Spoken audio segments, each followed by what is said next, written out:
खुशहाल गांव था। गांव के भीतर ताप्ती नदी बहती थी। इस नदी के बीचों बीच एक छोटा सा टापू था जिस पर देवी माँ का मंदिर था। गांव वाले नाव की मदद से मंदिर में दर्शन करने जाते थे। इस गांव में कई अच्छे लोग थे। उनमें से एक था सेठ जयंती लाल। जयंती लाल बहुत ही दयावान था। वो अक्सर गरीबों को दान दिया करता था। ये लीजिए माँ जी, और अगर आपको भूख लगी है तो सीधे सीधे मेरे घर आ जाइए। भगवान तेरा भला करे बेटा। तेरे जैसे अच्छे लोगों की वजह से आज हम जैसे गरीब जिंदा हैं। भगवान तुझे हमेशा खुश रखे। जयंती लाल की अच्छाई पूरे गांव में मशहूर थी। जयंती लाल के 3 बेटे थे, संदीप, प्रदीप और जयदीप, और तीनों मस्तीखोर थे। कभी कभी वो किसी के कपड़े छुपा दिया करते थे। अरे मेरे कपड़े! अरे नालायकों, कपड़े छोड़ दो। आज तुम्हारे पिताजी से तुम्हारी शिकायत करूंगा। पहले तुम पानी से बाहर तो निकल कर दिखाओ। तीनों कपड़े लेकर भाग गए और दिन भर गांव में खेलते रहे। इस गांव में एक अनाथ बच्चा रहता था, हरि। प्रदीप, संदीप और जयदीप उसके दोस्त थे। ये तीनों अक्सर उसे खाने की चीजें दिया करते थे। देख, माने का लड्डू बनाए थे, मैं तेरे लिए भी लाया हूँ। धन्यवाद दोस्त। दिन भर तीनों हरि के साथ खेलते रहते। शाम को जब तीनों भाई घर लौटे तो देखा कि वो आदमी उनके घर पर ही बैठा था। सेठ जी, आपके तीनों बेटे थे। तीनों ने मेरे कपड़े चुरा लिए। अब आप ही इन तीनों को सजा दीजिए सेठ जी। जयंती लाल ने अपनी छड़ी उठाई और तीनों की पिटाई शुरू कर दी। तभी उनकी माँ शांति वहाँ पहुँची। जब देखो मेरे बच्चों को मारते रहते हो। अब क्या कर दिया इन लोगों ने जो तुम पिटाई कर रहे हो? ये नालायक इन भाई साहब के कपड़े चुराकर भाग गया, वो भी नदी से।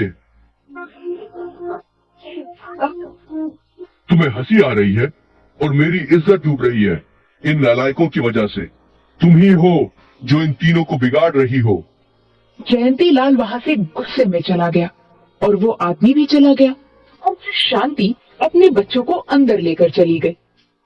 अगले दिन तीनों भाई घर से बाहर निकले। भैया, क्या हम मंदिर जाएं आज?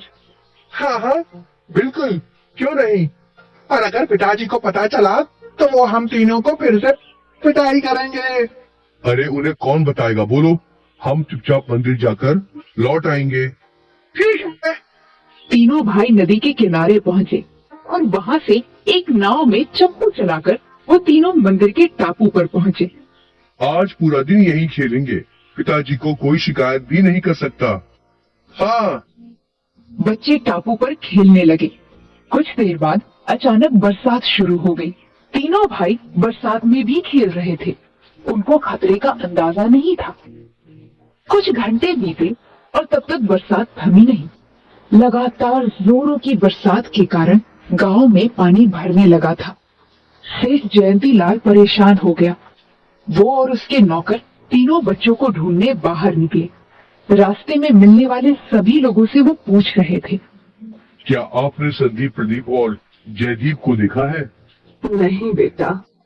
वो यही पूछते पूछते गांव की नदी के पास आ गए। वहाँ एक मांझी से पूछा। वो लोग सुबह नदी के उस पार मंदिर में गए तो थे, पर लौटे या नहीं वो मुझे नहीं पता। हे भगवान, इतना तेज तूफान में वो लोग मंदिर के टापू पर हैं। हमें उन्हें बचाना होगा। पर मालिक, बरसात की वजह से सारी नाव नदी में बह गई है और एक दो जो यहाँ है वो भी बेकार है। अब मैं क्या करूं?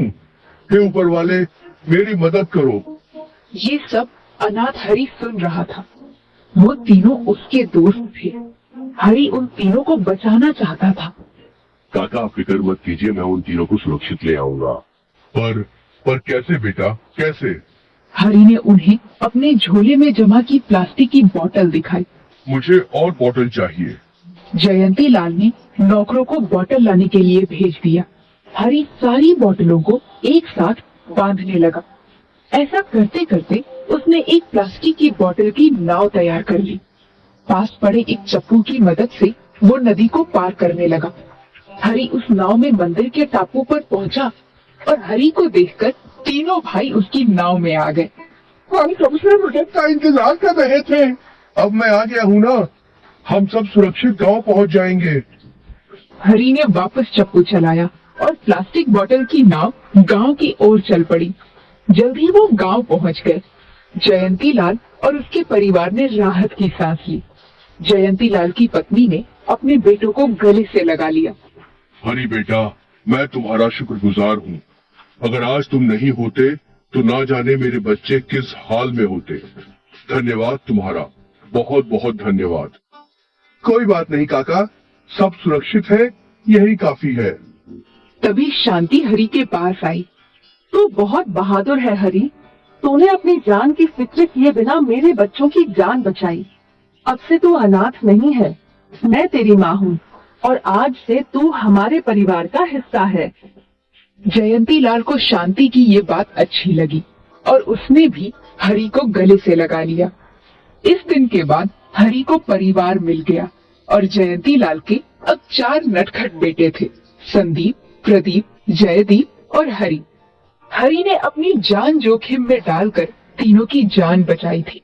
इस कहानी ने साबित कर दिया कि दिल के रिश्ते खून के रिश्तों से ज्यादा मजबूत होते हैं। मीना कद में मर्दों से भी लंबी थी, इसलिए सब उसको लंबो कहते थे।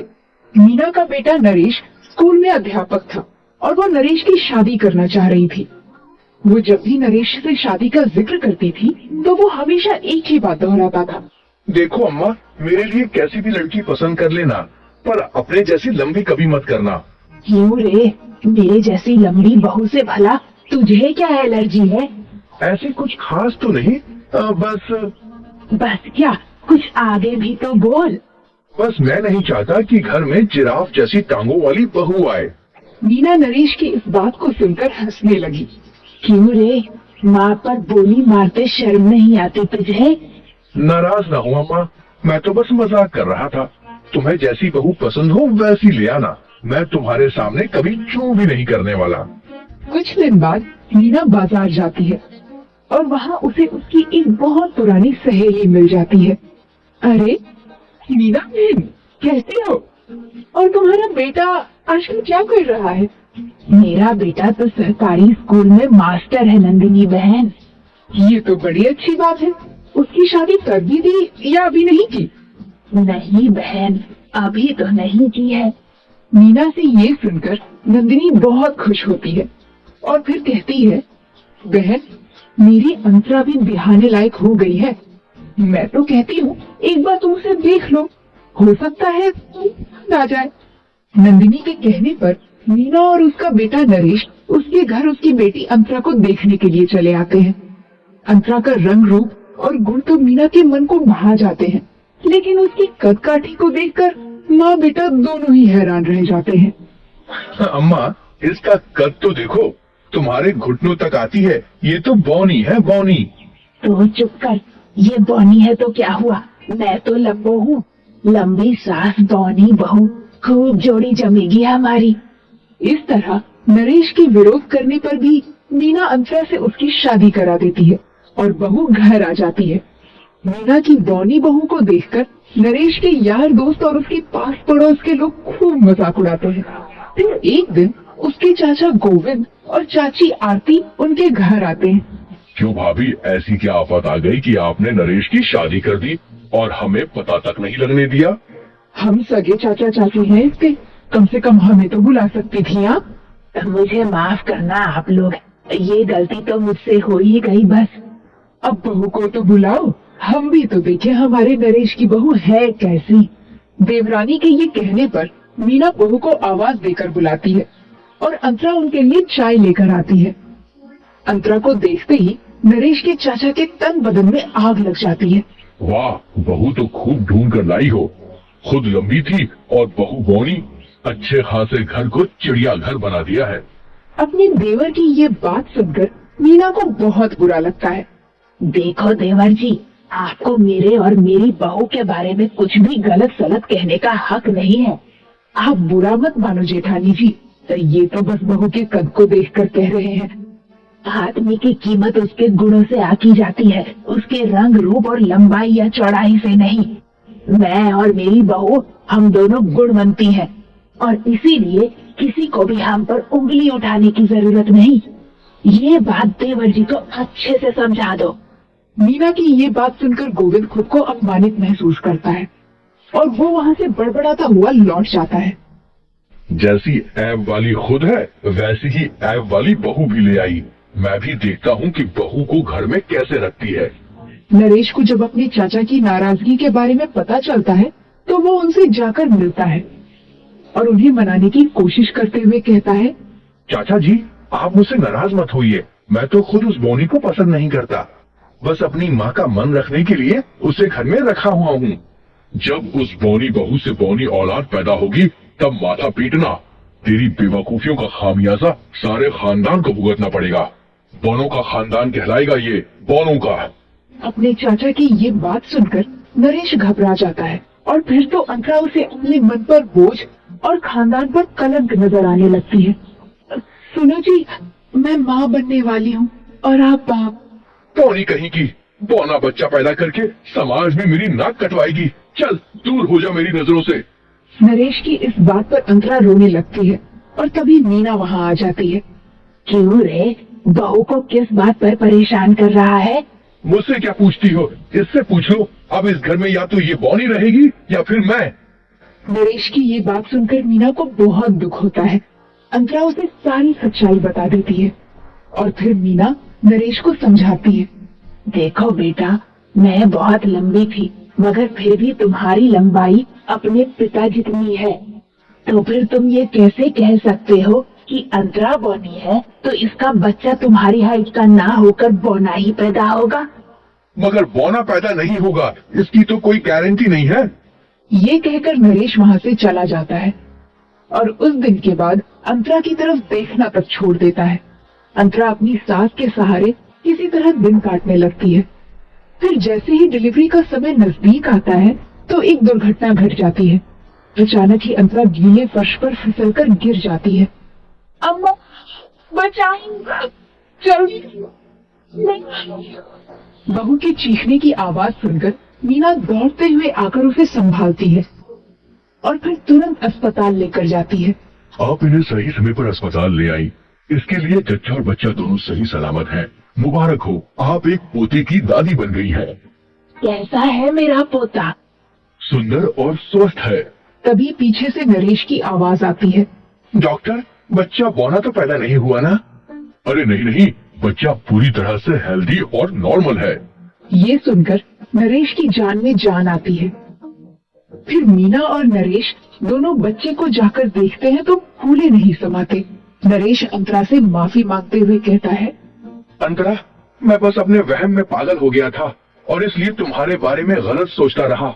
अब मेरी सोच बदल गई है, इसलिए हो सके तो प्लीज मुझे माफ कर देना अंतरा। इस तरह नरेश को तो अक्ल आती ही है, साथ ही उसके चाचा चाची का भ्रम भी मिट जाता है कि बोनी बहू केवल बोनी औलाद को ही पैदा कर सकती है। वो दोनों भी मीना और अंतरा से माफी मांगते हैं और नरेश के बेटे को देखकर बहुत खुश होते हैं।